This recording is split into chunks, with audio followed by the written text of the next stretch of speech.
Good morning. आज मैं आपको बताऊंगा आगरा फोर्ट के बारे में।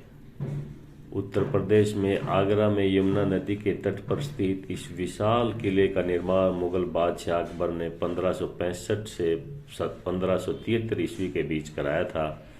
हालांकि इस किले के प्रवेश द्वार पर लिखा गया है कि विश्व धरोहर में शामिल इस विश्व किले का निर्माण मूलतः रूप से 1000 ईस्वी से भी पहले किया गया था और मुगल शासक अकबर ने सिर्फ इस किले का नवीनीकरण किया था। हालांकि समय समय पर इस किले में अलग अलग शासकों द्वारा बदलाव किए गए हैं। मुगल सम्राट अकबर के पोते और मुगल साम्राज्य के उत्तराधिकारी शाहजहां ने इस किले में सुंदर सफ़ेद संगमरमर के पत्थरों का इस्तेमाल कर इसे बेहद आकर्षित और रमणीय मस्जिद का निर्माण करवाया और इसमें सुंदर नक्काशी कर इसे अधिक उन्नत बनाया। इसके साथ ही शाहजहां ने अकबर के किले का इस्तेमाल उस समय महल के रूप में भी किया था जब मुगलों की राजधानी को आगरा में से दिल्ली शिफ्ट कर दिया था।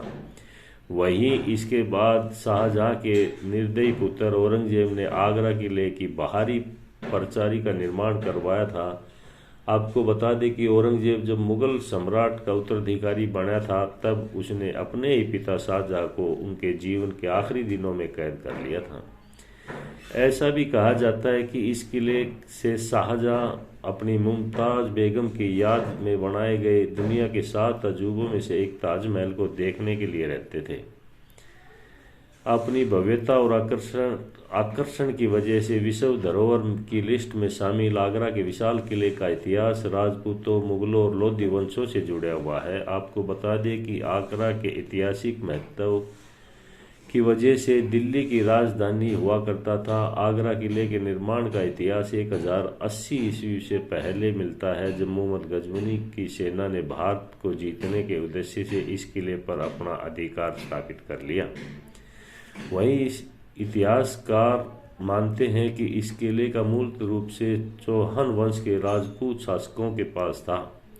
वहीं इसके पास जब दिल्ली सल्तनत के पहले सुल्तान और लोधी वंश के शासक सिकंदर लोधी ने अपनी राजधानी को दिल्ली से आगरा शिफ्ट किया था तब उसने इस किले की मरम्मत करवाई थी। सिकंदर लोधी की मौत के बाद उसके पुत्र ने लोधी वंश के उत्तराधिकारी इब्राहिम लोधी ने इस किले पर अपना आधिपत्य स्थापित कर लिया था और 1526 ईस्वी में पानीपत के प्रथम युद्ध में हारने बाद इस किले में मुगलों का शासक जम गया था। इसके साथ ही मुगल वंश के संस्थापक बाबर के पुत्र और मुगल साम्राज्य के उत्तराधिकारी हुमायूं ने न सिर्फ आगरा किले पर अपना कब्जा जमा लिया बल्कि लोधियों की अथाह संपत्ति पर और विशाल खजाना भी जब्त कर लिया जिसमें प्रसिद्ध कोहिनूर हीरा भी था। मुगल सम्राट शाहजहां ने आगरा का कुछ हिस्सा नष्ट कर दिया था। आगरा के किले का आगरा में यमुना नदी के किनारे स्थित इस विश्व विरासत की अर्धवर्तकार और आकार से बनाया गया है। इस विशाल किला 3,80,000 वर्ग मीटर 94 एकड़ के क्षेत्रफल में फैला हुआ है। यह किला चारों तरफ से दीवारों से घिरा हुआ है। इन दीवारों की ऊंचाई करीब 70 फीट है। वहीं इस किले का निर्माण लाल बलुआ पत्थर का इस्तेमाल किया है, इसलिए इस किले का नाम आगरा का लाल किला भी कहा जाता है।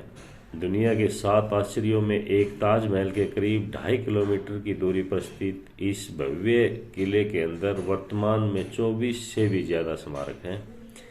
वही इतिहासकार अब्दुल फजल के मुताबिक भारत की इस प्रसिद्ध ऐतिहासिक विरासत के अंदर करीब 500 बेहद खूबसूरत और आकर्षक इमारतें बंगाली और गुजराती वास्तुशैली में बनी हुई हैं, लेकिन इनमें से ज़्यादातर इमारतों को शाहजहां और अंग्रेज़ों के शासनकाल के दौरान नष्ट कर दिया था।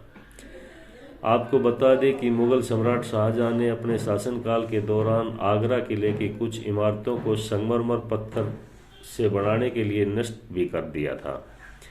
वहीं इस दौरान इस किले की संरचना में काफ़ी बदलाव भी किए गए। मुगल बादशाह शाहजहां ने आगरा किले के परिसर में कई महलों में सफ़ेद संगमरमर के पत्थरों का इस्तेमाल किया। 3 किलोमीटर के क्षेत्र में फैले इस विशाल किले पर जब अंग्रेजों ने अधिकार जमाया उस दौरान भी इस किले की मूल संरचना से बहुत छेड़छाड़ी की गई और इसमें कई बदलाव किए गए।